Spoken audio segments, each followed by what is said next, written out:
Mamaya pong hapon, sasanib kami sa pagkilos ng taong simbahan sa ilalim po ng Diocese of Malolos, NCCP, UCCP, IFI at ang mga kababayan natin.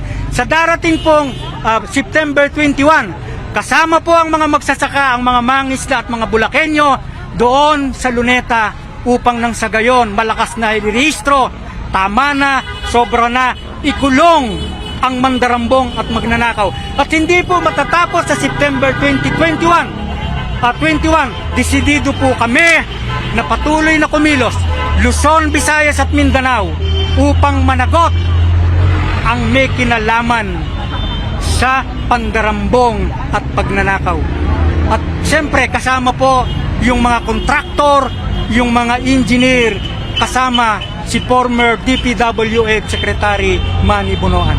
Hindi naman ho bago no, yung mga issue ng korupsyon sa pamahalaan, pero gaano ho ba kasukdulan yung nangyayari ngayon? Nakita natin yung pagpapasasa ng ilang mga kontraktor. Alam nyo, totoo po yan. 612.5 million pesos ang CIF ni BP Sara. Pero ngayon, sinasabi ng mga government official, baliwala yon. Ang 612.5 million ay napakalaking halaga. Pangalawa, ang mga Duterte, 51 billion pesos sa isang distrito ni Paulo Duterte, ayon sa COA, hindi nananagot. At siyempre, ang mga Marcos Duterte ay dapat managot. Kaya po, ang aming pagtingin, napakabulok ang sistema. Hindi pwedeng papalitan lang ni Dizon si Bonoan. Kailangan po baguhin ang bulok na sistema, ang burokrata kapitalista sa atin dahil ang mga politiko ginagamit ang posisyon para magpayaman.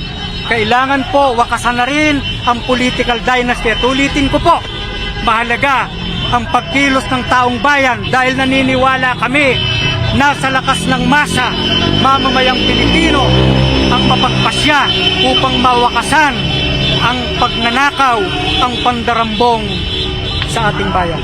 Salamat daw ka, Danny. Salamat po. God bless po. Kuya, ano ang pangunahing kaugnayan ng flood control project sa pinaglalaban ng mga?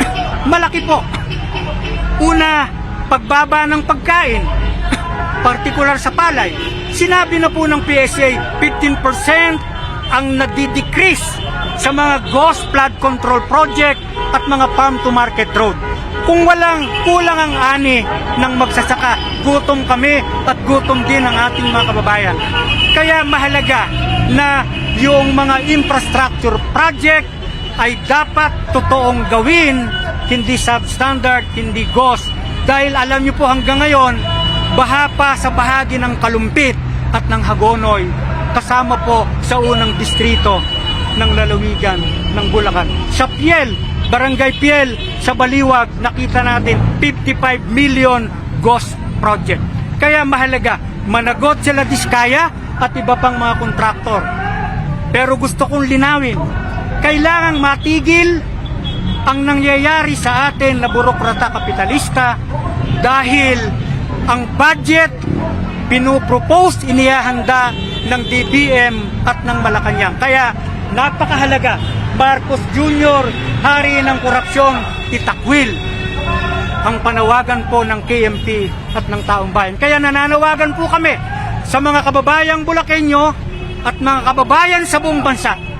Ang nasa NCR at Luzon, dumalo po tayo alas 9 sa Luneta at alam ko may mga pagkilos sa iba't iba pang lungsod at probinsya sa Visayas at Mindanao, gayon din sa ibang bansa. Naniniwala po kami, magtatagumpay ang taong bayan. Magpunyagi, pumilos at magtagumpay. Ano po yung mga sinasagawa natin pagkilos po? Well, ngayong araw po ay National Day of Protest ng mga manggagawa sa buong bansa. Kaya yung aming pong mga regional chapter ay aktibo rin na nagsasagawa ng mga protesta buong araw, depende sa oras ng availability nila. Kaya National Day of Protest po ito. Ito ay protesta sa nalalabing 2 araw na lamang bago ang Sunday dahil kami po ay magiging bahagi nung malaking pagkilo sa Luneta. At the same time, yung aming pong mga regional chapter, organisado man at di organisado, ay kasama pong kikilo sa mga sentrong lungsod sa kada rehiyon. Cebu, Davao, Negros, Panay, Central Luzon, Baguio, at mga major regions and cities sa buong bansa. Ngayon, ano ho ba? Bakit ba natin kailangan gawin ito? Unang-una po, tayo ang pinagnakawan ng buwis. Ang baba ng sahod ng mga manggagawang Pilipino, ang daming walang trabaho, ang taas ng presyo ng mga bilihin. Kinokolektahan tayo ng tax, no? Withholding tax, direktang binabawas sa sahod, at the same time nakapatong sa binibili nating ano. Ang inaasahan natin, kinokolekta ng gobyerno para ibalik sa serbisyo, sa education, sa kalusugan, sa paglikha ng trabaho. Nagulat tayo dahil sumambulat ang karumal-dumal na korupsyon sa ilalim ng administrasyon ni Bongbong Marcos. Ngayon, si Bongbong gusto niyang sabihin ang naratibo na hindi siya magnanakaw. Pues hindi po totoo. No? Si Bongbong Marcos ay laki sa nakaw mula sa kanyang pamilyang Marquez Sr. na ninakaw sa panahon ng martial law, no? Yung ill-gotten wealth. Hanggang ngayon, hawak nila yan, hindi na binabalik sa taong bayan. Pangalawa po, hindi pwedeng hindi siya ligtas sa nakawan. Bakit? Sino ba ang nagpo-propose ng National Expenditure Plan or Program? Ang Malacanang po ina-approve na nga lang na mabilis sa Kongreso at saka sa Senado. So, ibig sabihin, nandun po yung items para sa infrastructure project. So kaya ina-approvean niya yon. Kaya hindi po naniniwala ang mga manggagawa at ordinaryong mamamayan na si Bongbong ay hindi sangkot sa nakawan nito. Ang nakawan po sa ating bansa ay from bottom hanggang sa top ng ano. At si Bongbong po yan. Siya ang number 1 na magnanakaw. Ito po yung sinasabi namin na paulit-ulit na katangian talaga ng burokrata kapitalistang sistema. So tumatakbo sa pwesto sa gobyerno, pagka nakaupo na, magnanakaw na po. At ito, sumambulat na nga. Ngayon, naghahanap tayo, ang panawagan natin, lahat ng sangkot dapat managot, ikulong yan, at dapat hindi na yan makatakbo sa any position in the government sa paparating na eleksyon.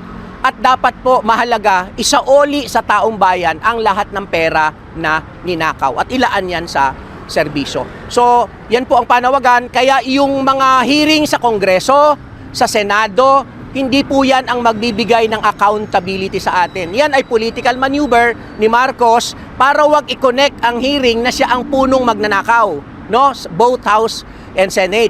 So kaya po ang taong bayan ay kailangang kumilos dahil tayo po ang biktima. Kawawa tayo. Meron na namang paparating ang super typhoon.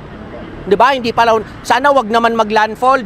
Sigurado po babahain na naman ang buong Metro Manila at ang buong Pilipinas. Pero sa Sunday, umulan, bumagyo, umaraw, umulan, bumagyo, babahain ang gobyerno ni Bongbong Marcos ng napakalaking protesta ng mamamayan. Maniningil ang taong bayan laban sa korupsyon.